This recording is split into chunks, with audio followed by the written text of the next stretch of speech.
அரசு டிவி. அரசு டிவி சார்பாக நாடார் சமூக நல பாதுகாப்பு சங்கத்தின் தலைவரை நேர்காணல். ஐயா வணக்கம். பெருந்தலைவர் காமராஜர் நிகழ்ச்சியை சிறப்பாக செய்யுங்க. அவருக்கு சில வார்த்தைகள் சொல்லுங்க. வணக்கம். அரசு டிவி அவர்களுக்கும் நான் திருவள்ளூர் மாவட்டம் பொன்னேரி வட்டம் நல்லூர் முதல்நிலை ஊராட்சி ஆட்டந்தாங்கல் கிராமத்தை சேர்ந்த காந்திநகர் பகுதியில் நாங்கள் நாடார் சமூக நல பாதுகாப்பு சங்கம் ஒரு 4 வருஷமாக நடத்திக்கிறோம். அந்த சங்கத்தில் ஐயா கவிஞர் காமராஜர் அவர்களின் பிறந்த நாளை தான் நாங்கள் மெயினாக வருஷத்துக்கு தான் கொண்டாடுவோம். அதில் இந்த வருஷம் கவிஞர் காமராஜர் அவர்களின் 122வது பிறந்த நாளை முன்னிட்டு மாபெரும் ஒரு நிகழ்ச்சியை நாங்கள் இன்றைக்கி செஞ்சோம். அந்த நிகழ்ச்சியில் காலையில் ஃபஸ்ட்டு மாணவர்களுடைய வீர சாகசங்கள் சிலம்பு மாண்புக்கு சுற்றி நடந்து கல்வி விழிப்புணர்வு பேரணி நடத்தி வந்தோம். அதுக்கப்புறம் எங்களுடைய கட்சி எங்களுடைய கழகத்தின் புதிய ஒன்று ஏற்றிட்டு 2வது நாங்கள் இங்கே நிகழ்ச்சியை கலந்துருக்கோம். எங்கள் நிகழ்ச்சிக்கு பல நலத்திட்டங்கள் உதவிக்கும் ரெடி பண்ணியிருக்கோம். 500 பேருக்கு அரிசி சேலை எல்லாம் வழங்கணும். 2வது பள்ளி மாணவ மாணவிகளுக்கு ஒரு 400 பேருக்கு நோட்டு போட்டு எழுதுகோள் எல்லாம் கொடுத்து கவர்மெண்ட் பர்சனம் கொடுத்து அவங்கள உற்சாகப்படுத்தணும். அதைத் தொடர்ந்து மாபெரும் அன்னதானம் எந்த ஏழை எளியோர் என்று அனைவருக்கும் அன்னதானம் பண்ணோம். எங்கள் சங்கத்தில் தொடர்ந்து ஒரு 354 உறுப்பினர்கள் இருக்காங்க. இந்த நிகழ்ச்சிக்கு சிறப்பு அழைப்பாளர் அருமைக்கும் அண்ணாச்சி எர்ணாகுளம் நாராயண அண்ணாச்சி தமிழ்நாடு பணிமன்ற தொழிலாளர் நலவாரிய தலைவராக இருக்கிறோம். அவர் இன்னைக்கு சிறப்புரையாற்றி நலத்திட்டங்கள்லாம் வழங்கினார். நாடார் சமூக நல பாதுகாப்பு சங்கத்தில் சமுதாய மக்களுக்கு என்னென்ன நன்மைகள் செஞ்சுருக்கீங்க, என்னென்ன நன்மை செய்ய போகிறீங்க? மொத்தத்திலே நாங்கள் இந்த நாடார் சமூக நல பாதுகாப்பு என்பது எங்களுடைய நாடார் இன மக்களுக்கு சரிவர சில பகுதியில் பாதுகாப்பு இல்லை. மெயின் இந்த பாதுகாப்புக்காக தான் ஏதோ ஒரு நல்ல விஷயம் அந்த நேரம் பிரச்சனை ஆகிடுது. அதை நாங்கள் எல்லாம் வந்து நல்லபடியாக பேசி அதை முடித்து அவங்களுக்கு ஒரு பாதுகாப்பு இந்த சங்கத்தை ஆரம்பித்தோம். அந்த சங்கம் நாளளவு எப்படி ஆயிடுச்சுன்னா எங்கள் நலிவுலேருந்து எங்கள் மக்களுக்கு அது படிப்பு கொஞ்சம் அவங்களுக்கு பொருள் வசதி இல்லாதது. அந்த வசதிக்கு எங்களால் முடிஞ்சது எங்கள் சங்கத்தை சார்பாக எங்கள் சங்கத்துக்கு அத்தனை மெம்பர்கிட்டையும் நாங்கள் பேசி அவங்க மூலிமா ஏதோ ஒரு வாங்கி எல்லாருக்கும் நாங்கள் பேசி கொடுத்தோம். இல்லை புக்ஸு நோட் புக்கு இதெல்லாம் கொடுத்துருக்கோம். அதே மாதிரி எங்கள் சங்கத்தில் நலிவடைந்த கடைக்காரர்கள் எவ்வளோ பேர் இருக்காங்க. அவங்களுக்கு எல்லாம் முடிஞ்ச இந்த இது ஏதாவது உதவி பண்ணோன்னா அதை பண்ணி நாங்கள் அவங்க வளர்ச்சிக்கு காரணமாக நாங்கள் செய்து கொண்டிருக்கிறோம். இந்த நாடார் சமூக நல பாதுகாப்பு சங்கத்துக்கு முன்னேற்றத்துக்கு மாநில தமிழ் மக்களுக்கு கோரிக்கை எல்லாம் வைக்கிறீங்களா? கோரிக்கை வைக்கிறோம். ஐயா செஞ்சு வராங்க. இருந்தாலும் நாங்கள் சின்ன கோரிக்கை வைக்கிறோம். இது காலகாலமாக நடந்து வர ஒரு கோரிக்கை தான் இது வரைக்கும் நிறைவேற்றணும். கல்வி எழுச்சி பேர் கல்வி நாடார் சமூக நல பாதுகாப்பு சங்கம் சார்பில் பெருந்தலைவர் கு. காமராஜரின் 122வது பிறந்த நாள் விழா மற்றும் பேரமைப்பின் 4ஆம் ஆண்டு விழாவை முன்னிட்டு மாபெரும் அன்னதானம் மற்றும் நலத்திட்ட உதவிகள், பள்ளி மாணவ மாணவியர்களுக்கு கல்வி உபகரணங்கள், விழிப்புணர்வு பேரணி நடைபெற்றது. இதில் சங்க நிறுவன தலைவர் குப்பு சங்கரலிங்கம் நாடார் தலைமையில் செங்குன்றம் லயன்ஸ் சங்க சமுதாய கூடத்தில் நடைபெற்றது. செயலாளர் மற்றும் தலைமை சட்ட ஆலோசகர் எல். சண்முக சுந்தர பெருமாள் நாடார், பொருளாளர் எஸ். தாளாமுத்து நாடார் ஆகியோர் முன்னிலை வகித்தனர். தமிழ்நாடு பனை மர தொழிலாளர்கள் நல வாரிய தலைவரும் நாடார் பேரவை தலைவருமான எர்ணாவூர் ஏ. நாராயணன், நாடார் மகாஜன சங்க இணை செயலாளர் AVS மாரிமுத்து நாடார் ஆகியோர் சிறப்பு அழைப்பாளர்களாக கலந்து கொண்டு நலத்திட்ட உதவிகளையும் கல்வி உபகரணங்களையும் வழங்கினர். He joined the Indian National Congress to fight against the foreign rule and to liberate the country.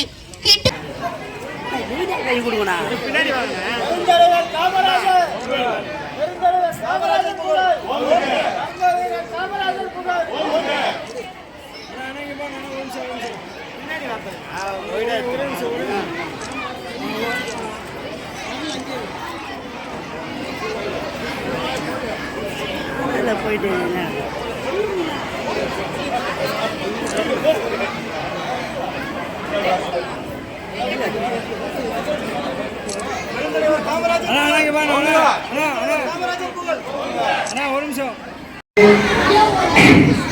இன்று கர்ம வீரர் காமராஜர் அவர்களின் பிறந்தநாள் விழா. இந்த கர்ம வீரர் கல்வி கண் திறந்த கர்ம வீரர். கல்வி கண் திறந்தார். கல்விக்கு எதுமா கண் திறப்பாங்க? கல்வி பாடப்புத்தகம் படிச்சா எல்லாம் படிச்சிடலாம். அப்படி இல்லை, உங்கள் மனசுல கல்வியை ஆழமாக பதிய வைக்கிறதுக்கு 1954ஆம் ஆண்டு தமிழகத்தின் முதல்வராக பதவியேற்ற நமது பெருந்தலைவர் காமராஜர் அவர்கள் 7 மந்திரிகளை கையில் வைத்துக் கொண்டு நம்மை தமிழ்நாட்டை சுற்றுப்பயணம் செய்ய வருகிறார். ஒரு கிராமத்தை நோக்கி வரும் பொழுது எல்லாம் கேளுங்க, இந்த மாணவர்களுக்கு எப்படி கல்வி வர்றதுன்னு சொல்லிட்டு இருக்கோம். எனக்கு பின்னாடி வரவங்க அதை பத்தி தான் சொல்லுவாங்க. நீங்க அதனால அதை விட்டு கவனிங்க. அப்போ வரும்பொழுது 2 மாணவ கம்பெனிகளும் 2 இளைஞர்களும் 6 மாடு மேய்க்கிறதுக்கு எடுத்து போயிருக்காங்க. இவங்க என்ன செஞ்சாங்க, ஏப்பா வண்டியில் இருந்து என்ன இவங்களும் படிக்கிற மாதிரி இது பண்ணிட்டு போறாங்க, 6 பேசிட்டு போறாங்க, அவங்களை கூப்பிடுறாங்க. ஐயா கூப்பிட்டு, எப்பா வாங்க ஐயா, நீங்க எங்க படிக்க போறியா? எங்கயா படிக்கிறது? நாங்க இங்க இருந்து 2 கிராமத்தை தாண்டி போனோம் படிக்க. நாங்க போயிட்டு வர்றதுக்குள்ள எங்களுக்கு சாப்பிட கூட உணவு இல்லை. 6 பேசா காலு கட்டி கிடைக்கையா. அதுக்காக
காமராஜர் அவர்களின் 122ஆம் பிறந்த நாளை முன்னிட்டும் இன்றைய நிகழ்ச்சி தொடங்கியுள்ளோம்.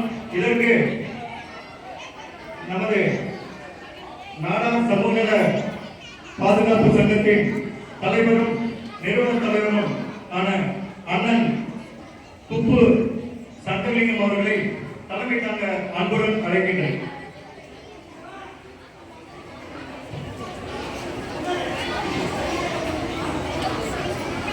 அனைவருக்கும் வணக்கம்.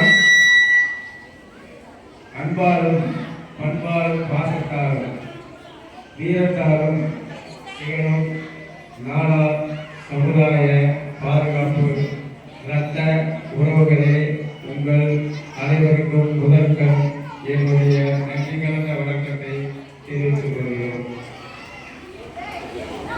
நமது நாடார் சமூக நல பாதுகாப்பு சங்கத்தின் சார்பாக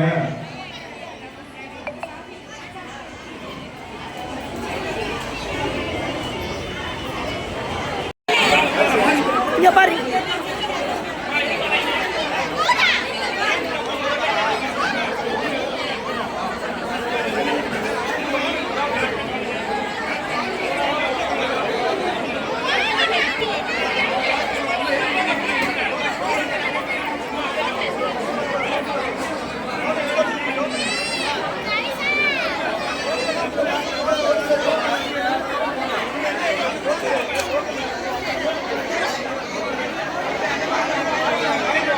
சமூக நல பாதுகாப்பு பேரவை சங்கத்தின் கர்ம வீரர் காமராஜர் அவர்களின் 122வது பிறந்த தினத்திற்கு இந்த விழாவை சீரும் சிறப்புமாக நடத்துவதற்கு அண்ணன் நான் மிகவும் நேசிக்கும், நான் பார்த்து வியந்த ஒரு மாவீரன் என்று சொல்ல வேண்டும் வடசென்னையில் அண்ணன் எர்ணாவூர் நாராயணன் அவர்களே மற்றும் எனது அருமை சகோதரர் எப்போது என்னை எங்கு பார்த்தாலும் கட்டி அணைத்து அரவணைத்து செல்லக்கூடிய அண்ணன் வில்லியம்ஸ் அவர்களே மற்றும் இந்த பகுதியின் அனைத்து எப்படி சொல்றதுன்னா விசுவாசத்திற்கும் வீரத்திற்கும் பேர் போன நாடார் சமூக இன மக்களே, உங்கள் அனைவருக்கும் எனது நன்றியை தெரிவித்துக் கொள்கிறேன். இந்த வாய்ப்பை வழங்குகிறது ஐயா கர்ம வீரர் காமராஜரை பற்றி பேசுவதற்கு வயதும் இல்லை, அனுபவமும் இல்லை. ஏனென்றால் அனுபவம் வாய்ந்த தலைவர் அண்ணன் எர்ணாவூர் நாராயணன் அவர்கள் இங்கு அனுபவம் உட்கார்ந்து கொண்டிருக்கிறார். பல தலைவர்களை உருவாக்கியவர். இன்று கர்ம வீரர் காமராஜர் பெயரை சொல்லி இன்று வரை எந்த அரசியல் தலைவரும் அவர் பெயரை சொல்லாமல் தமிழகத்தில் ஆட்சியோ அரியணையோ ஏற முடியாது என்பதை இந்த மக்கள் அனைவருக்கும் தெரியும். அப்பேற்பட்ட ஒரு தலைவர், அந்த மாபெரும் தலைவர் புகழ்களை பற்றி பேச வேண்டும் என்றால் பேசிக்கொண்டே இருக்கலாம். கடந்த மாதம் நான் வால்பாறை போயிருந்தேன். கோவை மாவட்டத்தில் உள்ள வால்பாறைக்கு போயிருந்தேன். அப்போ ஒரு ஸ்பெஷல் பர்மிஷன் வாங்கி ஒரு தணலுக்குள்ள கூட்டிட்டு போனாங்க. அந்த தணல் உடைக்கப்பட்டு அந்த நீர் கேரளாவுக்கு போகாமல் தமிழகத்திற்குள்ள வர வேண்டும் என்ற ஒரே நோக்கத்தோடு செயல்பட்ட உன்னத தலைவர் ஐயா கர்ம வீரர் காமராஜர் அவர்கள். அந்த தணல் உடைக்கும் போது எந்தவித உபகரணங்களும் எந்தவித எக்யூப்மெண்ட்ஸ், அதாவது இன்றைய காலகட்டத்தில் நவீன எக்யூப்மெண்ட்ஸ் எல்லாம் இருக்கிற காலகட்டத்தில் கூட எந்தவித சேதாரம் என கடந்த வருடம் கூட நீங்க உத்தரகண்ட்ல பார்த்திருப்பீங்க. ஒரு தணல் உடைக்கும் போது 10 தொழிலாளர்களுக்கும் மேல இன்ஜினியர்களுக்கும் மேல உள்ள இருந்தாங்க. ஆனா அந்த தணல் உடைக்கும் போது கிட்டத்தட்ட 15 வருடங்கள் அந்த தணல் உடைக்கப்பட்டிருக்கு. அதுல 150க்கும் மேற்பட்ட தொழிலாளர்கள் பலியான பிறகும் அந்த முயற்சியை அவர் கைவிடவே இல்லை. கிட்டத்தட்ட அதற்கு பிறகு நான் மிகவும் நேசிக்கும் ஒரு நல்ல தலைவர் கருணாநிதி அவர்கள் அதை ஐயா விட்டு சென்ற கர்ம வீரர் காமராஜர் அவர்கள் விட்டு சென்ற பணியை பின்தொடர்ந்து அதை முடித்து அந்த பகுதியில் உள்ள கிட்டத்தட்ட ஒரு 50,000 மக்கள் அந்த நீர் ஆதாரம் பெறுவதற்காக எண்ணற்ற அதே போன்று அவரை பற்றி சொல்ல வேண்டும் என்றால் சொல்லிக்கொண்டே இருக்கலாம். இங்கு இருக்கும் மாணவர்கள் இந்த விஷயத்தை எப்பவுமே நீங்க கவனிக்கணும். ஐயா கிட்ட கொண்டு போயிட்டு அப்பதான் மருத்துவ பரிந்துரைக்கான ஒரு இன்ஜினியரிங் சீட்லாம் அவங்க மினிஸ்டருக்கு உண்டான ஒரு சிஎம் உண்டான கோட்டா இருக்கும். அந்த கோட்டாவுக்கு கொண்டு போய் அவருக்குள்ள ஒரு 10 சீட்டோ 5 சீட்டையோ ஐயா கர்ம வீரர் காமராஜர் அவர் ஃபில் பண்ணணும்னு கொண்டு போயிட்டு அவங்க செக்ரட்டரி அவர்கிட்ட வைக்கிறாங்க. வைக்கும் போது அவர் ஒவ்வொரு அப்ளிகேஷனை எல்லாத்தையுமே ரிஜெக்ட் பண்ணிட்டே வர்றாரு. அதுல ஒரு சில அப்ளிகேஷன் மட்டும் அவர் இந்த பிள்ளைக்கு சீட்டு கொடுக்கணுன்றதுக்காக சாங்ஷன் பண்ணிட்டார், கையெழுத்துறாரு. அதுல கையொப்பம் விட்டுட்டு அவர் கையொப்பம் விட்ட அனைத்து பரிந்துரைகளும் அந்த பெற்றோர்கள் தங்களுடைய கையெழுத்தை கூட போட தெரியாத பெற்றோர்கள் கைநாட்டு வைத்த பெற்றோர்களுக்கு முதல் உரிமை கொடுத்து இன்றைக்கு எத்தனையோ அரசியல் தலைவர்கள் எத்தனையோ மந்திரிகள் தங்களுக்கு ஒதுக்கப்பட்ட சீட்டுகளை மெடிக்கல் சீட்டா இருக்கட்டும், இன்ஜினியரிங்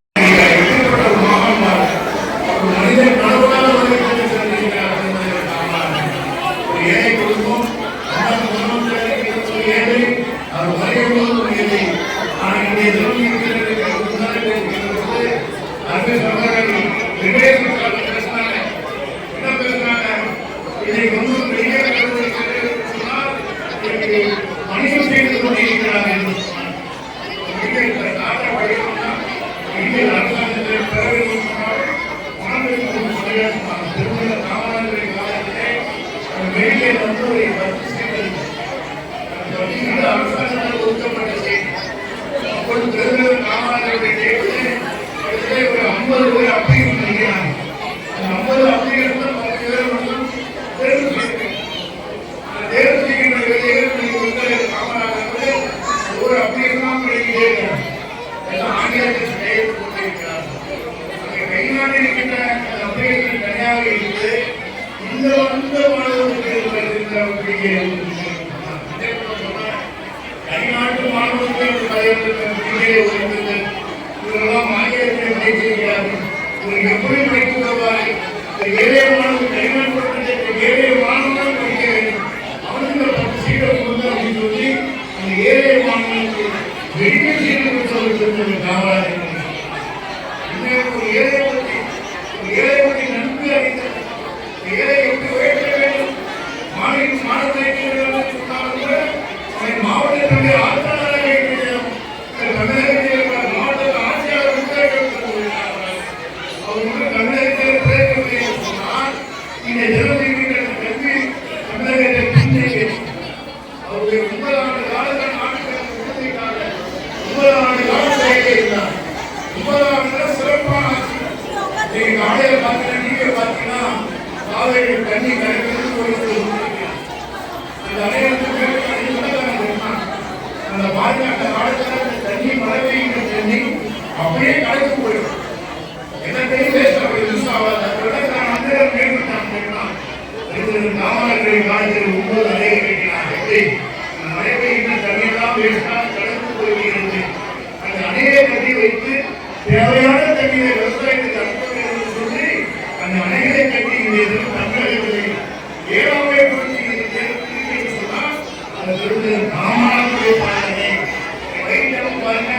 வயிறு வர தண்ணியெல்லாம் அப்படியே கடந்து ராமேஸ்வரத்தை கடந்து அந்த வைகை டேம் அனுப்பி வச்சு கிட்டத்தட்ட 5 மாவட்டங்கள் நீங்க பயன்படுத்தி என்ன மாதிரி திட்டம் பாருங்க. நான் கிருஷ்ணகிரி போயிருந்தேன். ஒரு காமராஜருடைய தேர்தலுக்காக நான் கிருஷ்ணகிரி போயிருந்தேன். போகும்போது கிருஷ்ணகிரி டேம் பார்க்கணும் அப்படின்னு சொல்லி அந்த டேம் பார்க்க போயிருந்தேன். காமராஜர் பார்க்க வேண்டும் சொல்லும்போது போகிற வழியில் ஒரு சொன்ன ஆண்டு சொல்லுவதை வைத்துள்ளார். நாங்கள் இணைக்க இணையணும்.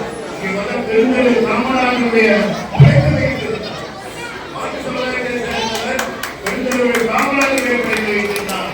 நாங்கள் நம்ம யாரும் சொல்லி உட்கார்ந்துருக்கோம். பெருந்தலைவர் படித்தவர்கள் நான் கேட்டேன். நான் எந்த சமுதாயத்துக்கும் கவலை எங்களை பாதுகாக்க பெருந்தலைவர் காமராஜர், ஒரு வாழ்வாதாரத்தை மீட்கவும் பெருந்தலைவர் காமராஜர். அவர் மட்டும் தமிழகத்திலே முதல்வரை சொன்னால் வாழ்வதெல்லாம் அழிந்திருக்கும். கடவுளே காமராஜர் சொன்னார். ஒரு பெருமையாக இருந்தது. வாழ்வதெல்லாம் வாழ்ந்திருக்கிறேன் சொன்னார். இப்படி ஒவ்வொரு மக்கள் ஒரு கஷ்டப்படுகிற ஒவ்வொரு மக்களையும் அடையக்கூடிய அளவிலே அவருடைய திட்டங்கள் கல்வி திட்டமாக இருந்தாலும் சரி, அது ஒரு வேளாண்மை திட்டம் சரி, அது தொழில்நுட்பத்தை நான் என்ன வளர்ச்சி போயிருக்கிறேன். பெரிய பெரிய தொழிற்சாலைகள் பெருந்தலைவர் காமராஜரை வளர்க்கிறது. அவர் பிறகு ஏதாவது ஒரு தொழிற்சாலை உருவாக்குறாங்க.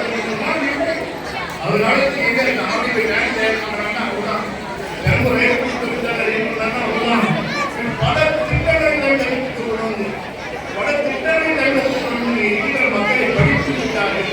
அவர் வேலை வாய்ப்பு தேவை, வேலை வாய்ப்பு கொடுத்தார், படிப்பு கொடுத்தார், வேலை வாய்ப்பு கொடுத்தார். ஒரு மகான் 124 ஆண்டு பிரதமரை கொண்டாடி இருக்கிறோம். அதை சொல்லுவாங்க, பொன்னை பணத்தை நாடகம் பதிவே நாடகம் பதிவே நாடகம்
இரட்டை கம்பு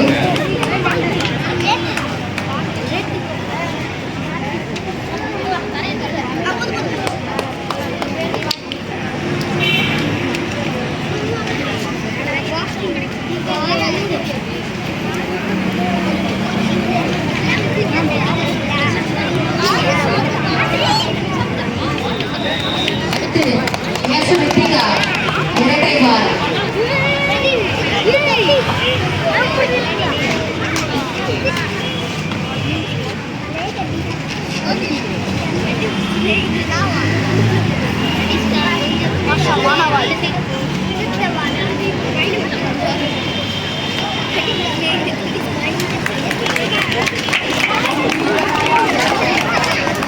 யாஷிகா ஒற்றை கம்பு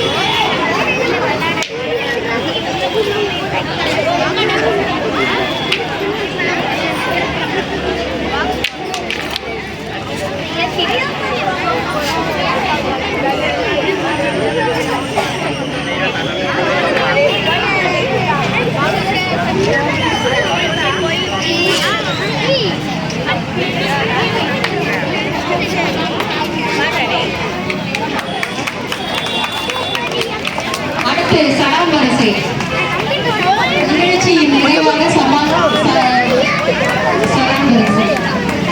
நிகழ்ச்சினா சிலம்பத்தோட நிகழ்ச்சி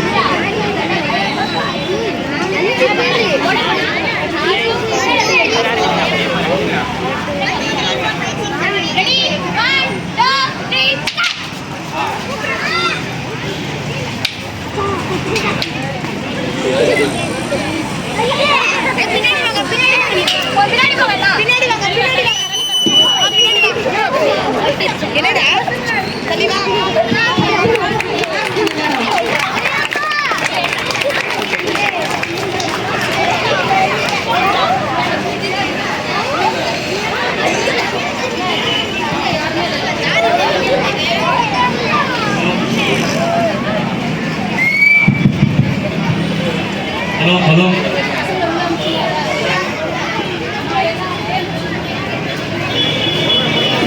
முன்னாடி வாங்க